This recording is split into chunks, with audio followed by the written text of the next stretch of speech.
Hello MSc students, abstract algebra का आपका paper हो चुका है। कंपलसरी क्वेश्चंस उसके हो चुके हैं। अब कंपलसरी क्वेश्चंस हम रियल एनालिसिस के स्टार्ट कर रहे हैं। 2015 के पेपर की डिस्कशन चल रही है इस वीडियो में। तो आपने 2015 के जो कंपलसरी क्वेश्चंस हैं वो मैंने इस वीडियो में करवाऊंगी। तो देखिए, पहला क्वेश्चन क्या है अपने पास। Suppose f is bounded real function on a closed interval a b and f square belongs to r. It means यहाँ r पर r के बारे में बात कर रहे हैं, means Riemann Stieltjes integral नहीं है, रिमान इंटीग्रेबल फंक्शन है। मीन्स अगर f square Riemann integrable function है तो हमें बताना है कि क्या f भी रिमान इंटीग्रेबल होगा, मीन्स एफ बी रिमान इंटीग्रेबल होगा या नहीं होगा। तो हमें एक एग्जाम्पल लेना है क्योंकि हमें ये प्रूव करना है। जस्टिफाई योर आंसर कहा गया है। तो एफ स्क्वायर इंटीग्रेबल अगर है तो F need not be integrable. तो इसके लिए हम एक एग्जाम्पल ले रहे हैं। क्या लिया हमने? एफ, आप कोई भी इंटरवल यहाँ पर मेंशन कर सकते हैं, टू आर। हमने रियल वैल्यूड फंक्शन लिया, हमने एफ एक्स क्या लिया? जब रैशनल है तो वैल्यू ले रहा है 1, जब रैशनल नहीं है तो वैल्यू ले रहा है फंक्शन -1। तो दैट मीन्स फंक्शन बाउंडेड है। बाउंडेड है मीन्स हमारा जो रेंज आ रही है फंक्शन की वो क्या आ रही है? -1 to 1 आ रही है हमारे पास, तो बाउंडेड तो है ही है। तो पहली कंडीशन क्या है, हमने लेके चलना है कि वो बाउंडेड होना चाहिए। दूसरी कंडीशन क्या है, हमें क्या प्रूव करना है कि एफ स्क्वायर क्या होना चाहिए? रिमान इंटीग्रेबल होना चाहिए। तो इसका स्क्वायर कर दिया, स्क्वायर करोगे तो 1 और -1, स्क्वायरिंग करेंगे तो आंसर क्या आ जाएगा? 1। तो हर एक जो भी आप इंटरवल में से कोई भी रैशनल लें या इरेशनल लें, आंसर कितना आएगा अपने पास? 1 ही आएगा। तो यहाँ पर 1 एफ स्क्वायर जो फंक्शन बना वो क्या बन गया? एक कांस्टेंट फंक्शन बन गया। कांस्टेंट फंक्शन क्या होता है? कंटिन्यूस होता है। कंटिन्यूस फंक्शन क्या होता है? Riemann integrable function. तो एफ स्क्वायर यहाँ पर एक इंटीग्रेबल फंक्शन बन गया। लेकिन एफ यहाँ पर रिमान इंटीग्रेबल नहीं है। क्यों? क्योंकि देखिए, अगर हम इसका लोअर सम फाइंड आउट करेंगे तो -1 आ जाएगा वहां से, और लोअर इंटीग्रल और अपर इंटीग्रल दोनों इक्वल नहीं आएंगे। तो यहां से क्या हो जाएगा अपने पास? ये रिमान इंटीग्रेबल फंक्शन नहीं बना, लेकिन एफ स्क्वायर अपने पास क्या बन गया? Riemann integrable function. तो ये एक एग्जाम्पल हमने बता दिया। अब क्या है नेक्स्ट, देखिए क्या है सेकंड क्वेश्चन। क्या है अपने पास? Evaluate 0 to 4 x d of greatest integer x minus x। तो हमने इसका कैसे करना है, मैंने एक वीडियो बनाई हुई है सभी क्वेश्चंस की, Riemann still say integrable functions की। तो हमने जो जितने भी क्वेश्चंस किए थे उसमें से ये एक क्वेश्चन आया हुआ है आपके पेपर में। तो ये पेपर हमें कैसे करना है आपने कि इसको बाय पार्ट्स करना है, फर्स्ट फंक्शन और सेकंड फंक्शन। तो ये थोड़ा सा गलत हो गया था मुझसे। क्या है इसमें हमने क्या कर दिया? First function as it is, second का integration, first function as it is, second का इंटीग्रेशन माइनस फर्स्ट का डेरिवेटिव, सेकंड का इंटीग्रेशन विद लिमिट 0 to 4।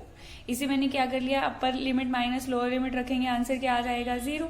इसकी वैल्यू ओपन कर ली, कहां से? 0 से 1, 1 से 2, 2 से 3, 3 to 4। इंटरवल ब्रेक कर दिया हमने 0 to 4 को। और हमें पता है अगर 0 से 1 लेंगे तो ग्रेटेस्ट इंटीजर क्या वैल्यू देगा? 0 देगा। 1 to 2 में ग्रेटेस्ट इंटीजर वैल्यू कितनी देगा? 1। 2 to 3 में कितनी वैल्यू देगा? 2। और 3 to 4 में वैल्यू देगा 3। तो आप इसका सिंपली इंटीग्रेशन सॉल्व कर दीजिए, आपका आंसर आ जाएगा। ये मैंने डिटेल में आपको Riemann still say integrable function के जो हमारे पास क्वेश्चंस कराए हैं उसमें है ये क्वेश्चन, आप देख लीजिएगा। तो इसमें सिंपल हमने क्या करना है, इसका इंटीग्रेशन करना है। वो आपका +2 का ही है, आप इजिली कर सकते हैं। ठीक है, तो ये क्वेश्चन कंप्लीट, 2 क्वेश्चन कंप्लीट हो गए। तीसरा क्वेश्चन क्या था कि does every convergent sequence of continuous function on a close interval A B has uniformly convergent subsequence. क्या कह रहा है कि हमें ऐसा एग्जाम्पल लेना है, हमें बताना है वैसे तो कि क्या अगर हम कोई एक कन्वर्जेंट सीक्वेंस लें कंटिन्यूस फंक्शंस की तो उसके पास हमें यूनिफॉर्मली कन्वर्जेंट सब सीक्वेंस मिलेगी, हमें ये प्रूव करना है। तो ये क्या है? नो है इसका आंसर। तो एग्जाम्पल से प्रूव करेंगे। हम एक ऐसी सीक्वेंस लाएंगे जो कंटिन्यूस भी होगी, हर एक फंक्शन क्या होगा? Each function is continuous, converge भी होगी, लेकिन जो उसकी सब सीक्वेंस है वो क्या होगी? कन्वर्ज नहीं होगी। तो हमने एक एग्जाम्पल लिया, fn(x) x² + 1 - nx²। इंटरवल क्या ले लिया हमने? 0 to 1 में हमने ले लिया x की वैल्यू। हमने क्या चेक किया? देखिए इसका मोड फाइंड आउट किया। मोड फाइंड आउट किया हमने, क्या आ गया, लेस देन इक्वल टू 1, क्योंकि एक्स की वैल्यू लाई कर रही है किसके बीच में, 0 और 1 के बीच में, यहाँ पर इंटरवल 0-1 है हमारे पास। तो हमारे पास ये बाउंडेड भी हो गया, यूनिफॉर्मली बाउंडेड हो गया, बाउंडेड तो है ही है, ये क्या हो गया, यूनिफॉर्मली बाउंडेड। फिर हमने क्या है फाइंड आउट की, इसकी लिमिट, मतलब इसकी कन्वर्जेंस चेक की। हमने क्या चेक की, इसकी convergence. Limit n tend to infinity करेंगे, n टेंड टू इन्फिनिटी 1/∞ क्या हो जाएगा, 0। तो ये किसको अप्रोच कर गया, 0 को। अब ईच f(x), ये भी एक पॉलिनोमियल है, ऊपर वाला जो नोमिनेटर है, और डिनोमिनेटर भी क्या है, एक पॉलिनोमियल है। तो ये क्या आ गए अपने पास, दोनों के दोनों यहाँ पर क्या है, कंटिन्यूज हो गए। तो पूरा function each f(x) is continues, each f(x) is continues. तो अब हमने क्या किया, x में से हमने पॉइंट सेलेक्ट कर लिए, और यहाँ पर x की वैल्यू हमने क्या रख दी, 1/n।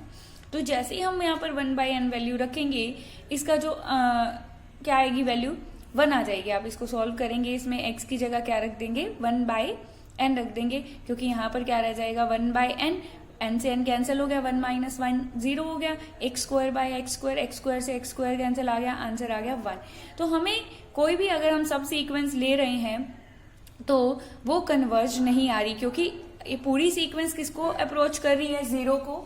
पूरी सीक्वेंस किसको अप्रोच कर रही है, 0 को। तो यहाँ पर हमारे पास जो सब सीक्वेंस आई है वो किसको अप्रोच कर रही है, 1 को। ऐसा हो ही नहीं सकता, तो इसका मतलब नो सब sequence can converge uniformly on this. तो यहाँ से हमारे पास हमारा आंसर प्रूव हो गया, जो हमें एक एग्जाम्पल लेना था। नेक्स्ट देखिए क्या है, हमें स्टेट एंड प्रूव करनी थी रेस्टियाज अप्रोक्सीमेशन थ्योरम। ये आपकी बुक में और नोट्स में आपको इजीली मिल जाएगी, सिर्फ स्टेटमेंट है। स्टेटमेंट क्या है, अब हमारे पास क्या मीनिंग है रेस्टियाज अप्रोक्सीमेशन थ्योरम का, ये हमने की भी हुई है वीडियोस में। If f is a real continuous function defined on a close interval a b, means अगर f कोई कंटिन्यूस फंक्शन है क्लोज इंटरवल a b पर, तो हमें एक ऐसी सीक्वेंस मिलेगी पॉलिनोमियल्स की जो उसको यूनिफॉर्मली क्या करेगी, कन्वर्ज करेगी, जो उसको क्या करेगी, यूनिफॉर्मली कन्वर्ज। तो नेक्स्ट हमारे पास क्या है, अगला क्वेश्चन देखिए क्या है, ये 2 बार आया हुआ है पेपर में हमारे पास, कि अगर a हमारे पास क्या है, rm, तो लीनियर ऑपरेटर हमें दिया हुआ है, लीनियर ट्रांसफॉर्मेशन अगर दी हुई है, x बिलोंग्स टू Rn है, देन हमें प्रूव करना है कि a-x is equal to a, मतलब वापिस हमें क्या मिलेगा, अगर डेरिवेटिव करते हैं तो हमें वापिस क्या मिलेगा, a ही मिलेगा। तो a क्या है, अपनी लीनियर ट्रांसफॉर्मेशन है Rn से Rm। इट मीन्स ये एक मैट्रिक्स है अपने पास, A एक मैट्रिक्स है, मैट्रिक्स की फॉर्म में लिख सकते हैं। देखिए बच्चा, Rn टू Rm है, इट मीन्स जो A के एलिमेंट आएंगे वो कैसी बनेंगे, m रोज होंगी और n कॉलम, मतलब जो ये मैट्रिक्स बनेगी वो m क्रॉस n की बनेगी हमारे पास। A linear transformation, it means A एक मैट्रिक्स की फॉर्म में हम लिख सकते हैं, जहां पर मैट्रिक्स का ऑर्डर क्या होगा, m क्रॉस n।